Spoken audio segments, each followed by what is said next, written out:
Elizabeth flourished her diplomatic trump card, now a bit worn and past its best, but still playable. Marriage was on the table again. Vous allez restaurer cette vie languissante. Anjou's ambition needed money. He began a secret correspondence with Elizabeth, but his letters didn't talk of interest rates. Instead, they used the language of love. La plus parfaite des cieux. She was his belle majesté. He was her slave. His declarations combined devotion and passion with just a tasteful hint of eroticism. Anjou sent a close friend, Jean Simier, to England to continue the seduction and the financial negotiations on his behalf.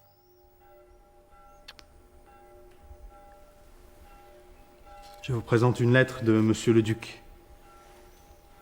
Simier was described as a most choice courtier, exquisitely skilled in love toys and court dalliances.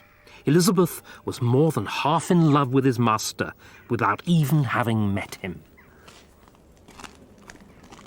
Anjou arrived at Greenwich in the small hours of the 17th of August, 1579. His first thought was to rush straight to the Queen's bedchamber. Instead, Simier persuaded him to take some rest.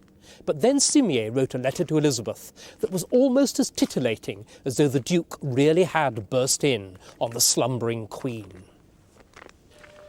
I got in between the sheets, Simier wrote, and would to God you were there too, so that he could explain his mind to you more easily. Elizabeth and Anjou hit it off immediately. She'd steeled herself to meet an ugly little fellow.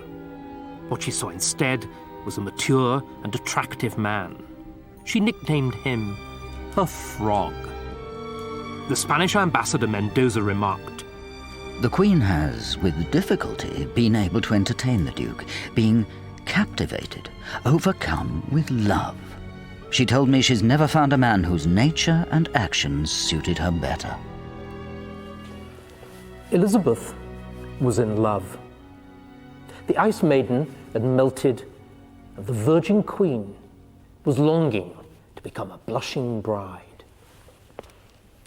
Anjou had caught her on the rebound.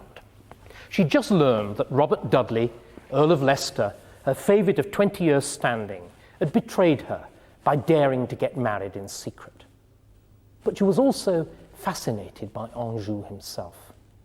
All of the Englishmen who'd attracted her, from Thomas Seymour when she was a teenager to Leicester himself, were bold, athletic men who'd barnstormed their way into Elizabeth's favour. Anjou was different, with his quirky face, his expressive hands, and his French ways. He charmed her into love. Elizabeth was in love with a man 20 years her junior, a Catholic and a Frenchman. But would the marriage be a real one? That's to say, was Elizabeth, unlike her sister Mary, still able to have children? And Minister Burghley had thought of this problem too, and he'd had confidential discussions with her doctors and her ladies-in-waiting. And they'd all said the same thing, that she was apt to have children even at this day. After just 2 weeks, the lovers were torn apart. Anjou was recalled to Paris after a friend was killed in a duel. He sent Elizabeth 3 love letters tied with pink ribbons before he had even left English soil, calling himself the most faithful and loving slave on earth. Elizabeth, intoxicated with the attention, couldn't wait for him to return. Elizabeth's old favourites were enraged. Robert Dudley, the Earl of Leicester, was particularly jealous. Leicester is much put out, and all the councillors are disgusted. A close friend of Leicester tells me he's cursing the French.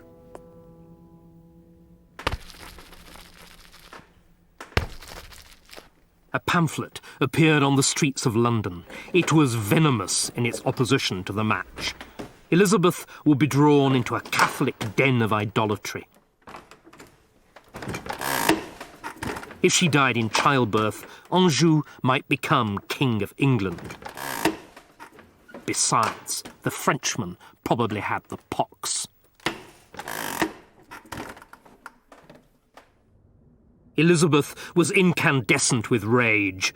She ordered that the author, John Stubbs, and his printer have their right hands struck off. Stubbs spoke of his loyalty to the Queen before having his hands severed with a butcher's cleaver and the stump seared with a red-hot iron. Public opinion turned viciously xenophobic. Hop off, you frogs! But Tudor England wasn't a democracy. The men whose opinions Elizabeth would listen to were the members of her Privy Council. The council debated the marriage all day. Finally, opinion was split, 50-50, for and against. In those circumstances, the council felt that it could offer the Queen no formal opinion. Elizabeth was genuinely astonished. For 20 years, her ministers had been telling her she had to marry. Now she'd found the ideal marriage, and they refused to endorse it. She took her council's lukewarm reaction as an effective veto on the Anjou marriage. So Elizabeth wouldn't marry her Prince Charming.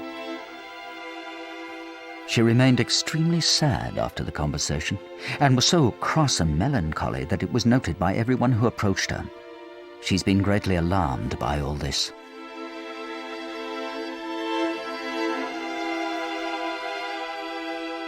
Elizabeth wrote to Anjou, explaining why public opinion made it impossible for her to marry him. The public practice of the Roman religion so sticks in their hearts. I beg you to consider this deeply, as a matter which is so hard for Englishmen to bear that it passes all imagination.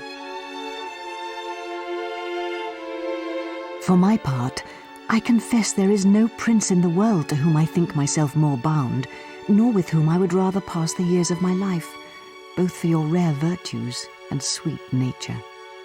With my commendations to my dearest frog. Elizabeth thought she'd seen the last of him.